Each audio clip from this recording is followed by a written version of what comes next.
Hey guys! Magandang gabi. Welcome back po dito sa Gandara SRU channel. Andito na naman nga po ako, ang nag-iisa ninyong nagmamagandang collegiate tarikads upang magatid ng bagong update and fresh happenings about po sa TVJ. Mga balitang may kinalaman sa Itbulaga at ganun din po sa loob at labas ng showbiz. Kaya naman kung isa ka sa mga hindi pa nakaka-subscribe dito sa aking channel, maaari lamang na pindutin po ninyo ang subscribe button at notification bell para maging updated at una ka sa nilalabas nating balita. Anyway, ang mainit nga po natin pag-uusapan sa gabing ito ay pumapatungkol po dito sa naging topic kamakailan sa Showtime, ang grooming, na kung saan meron po ako nabasang pagkukumpara po sa Itbulaga. Pero don't worry naman mga kadarikad, sapagkat good naman po ay nabasa natin patungkol sa EB. Katunayan, nakakatawa po ng puso na marinig ito from kapamilya fans. Pero bago po natin simulan ang ating pong topic sa gabing ito, nais ko po munang batiin si Miles Ocampo ng happy birthday.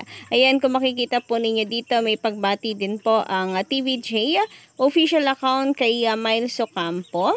And meron din po silang pa-birthday celebration para po kay Miles.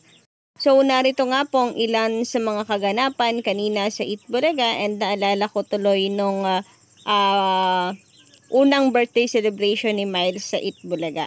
Talagang very thankful po siya kasi first time po niya yun eh. Tapos kabago-bago niya lang sa EB.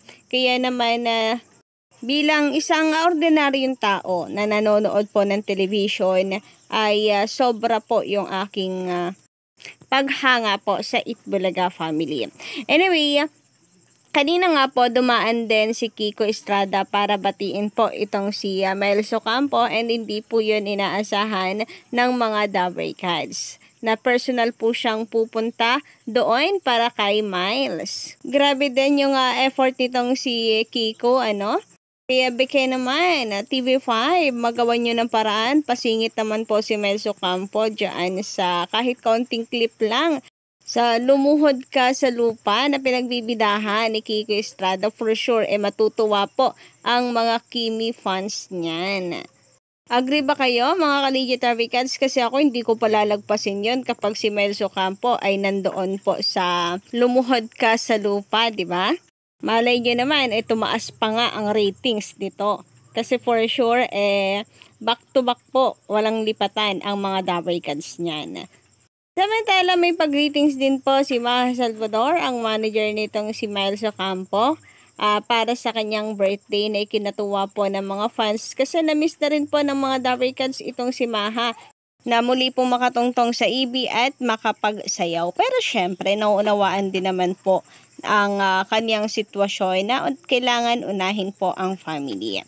So, yun lang, namimiss lang naman. And kaya yung appearance po niya kanina, kahit pagbati po dito kay Miles, ay sobra pong ikinatuwa ng mga fans ni Maha at syempre ng mga Legit Tarikads.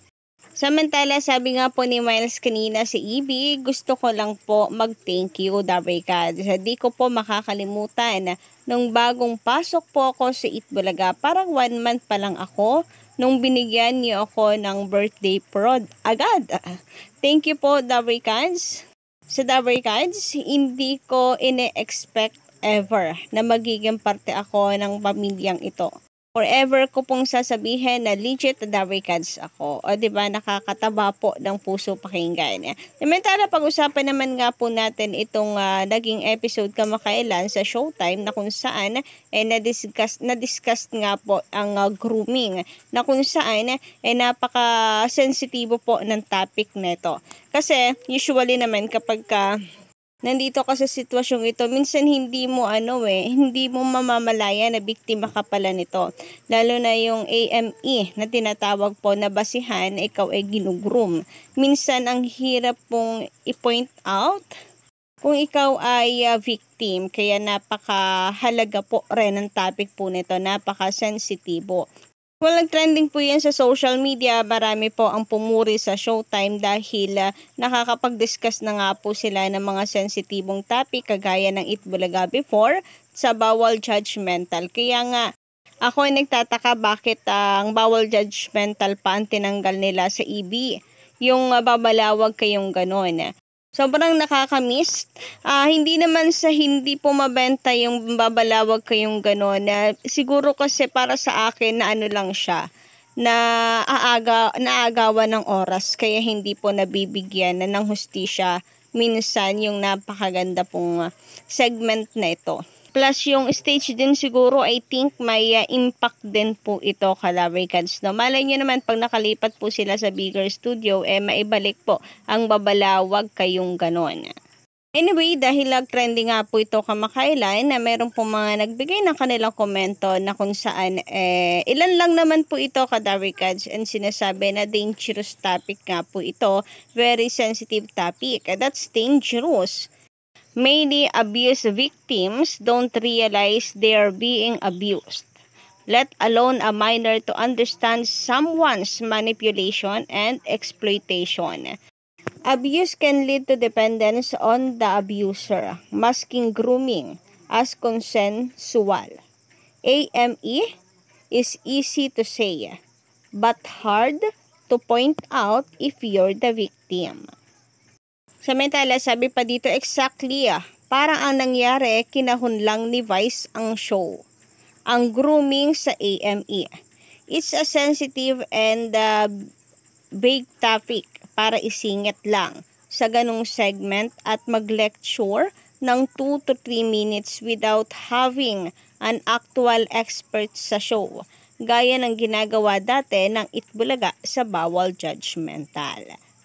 Sabi pa dito or dagdag pa dito, Itbulaga nga dati na may resident expert na sa mismong segment, minsan nakukuyog pa. Ano pa yung sa host lang nang galing, na kesyo, kumonsulta daw ng kung sino-sino. So parang sinasabi po dito na hindi sapat po yung sinabi ni Vice na kumonsulta sila sa psychiatrist. Kung hindi ako nagkakamali, psychiatrist yung sinabi nitong si Vice Ganda. So, ipiniliwanag po niya yon para syempre mayroon pong sense yung kanyang sinasabi din. Kumbaga, para makarating sa mga viewers na may reference yung kanya pong sinasabi. And hindi nga po makatanggap ng ganitong mga komento. Baka daw kasi mamaya may magsalita, etc. etc. And eto na nga, meron pa rin pong nagsalita na kung saan dapat mas maganda daw po niyan ay may expert talaga na nandoon mismo sa show, pinapakita at pinapag-explain na nila. Kagaya dati sa Bawal Judgmental, hindi yung siya lang yung nagsasabi, hindi si Vice Ganda lang yung nagpapaliwanag. Siguro ang point po nitong isang netizen, itong commenter na to is maari magkamali itong si Vice sa kanyang sinasabi, kaya importante na present doon yung expert.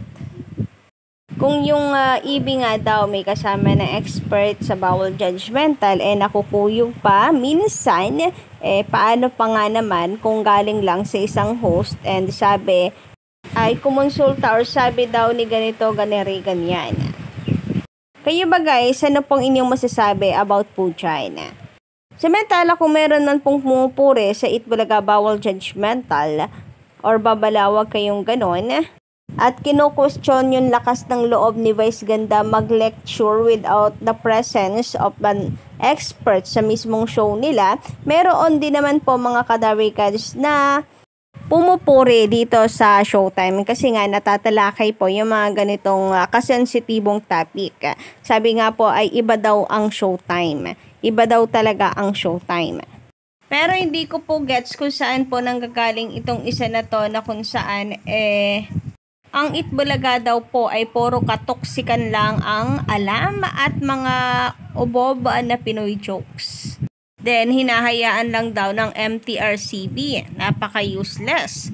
So, saan ang galing yon? Okay lang sana, no? Kung totoo yung sinasabi niya, okay, purihin niya yung Showtime, laitin niya yung EB kung talagang gano'n ang EB. Pero hindi totoo yung sinasabi niya sa EB Sabi niya dito, samantalang yung Itbulaga puro katoksikan na sinasakyan lang ng mga BOBO na Pinoy at hindi pa kinokorek ng MTRCB. Useless kasi. Nako, hanggang ngayon ba naman nasa MTRCB pa rin sila? na issue. Anyway, siguro hindi talaga to nanonood ng Itbulaga kaya wala po siyang alam sa EB, no, Kadaver Cats. Kaya niya nasasabi to, wala kasi talaga siyang alam sa EB kasi hindi siya nanonood. Yun nga lang, po ako naman tatanungin, kung wala ka naman pala talagang alam sa EB, bakit kinakailangan mo magsalita ng tapos? Bakit shut up na lang sana kung walang alam? So, yun lang po muna guys ang aking update sa gabi ito. Medyo maingay na po yung background natin kasi umuulan na. Nako, Venus to, no? Unang araw po ng Mayo, umulan. Sabi ng mga matatanda sa amin, kapag unang ulan daw po ng Mayo ay may dalang swerte. Kaya sinasahod nila. Anyway, naniniwala ba kayo doon? So, yun lang ating update sa gabi ito. Don't forget to click the subscribe button and notification bell for more updates.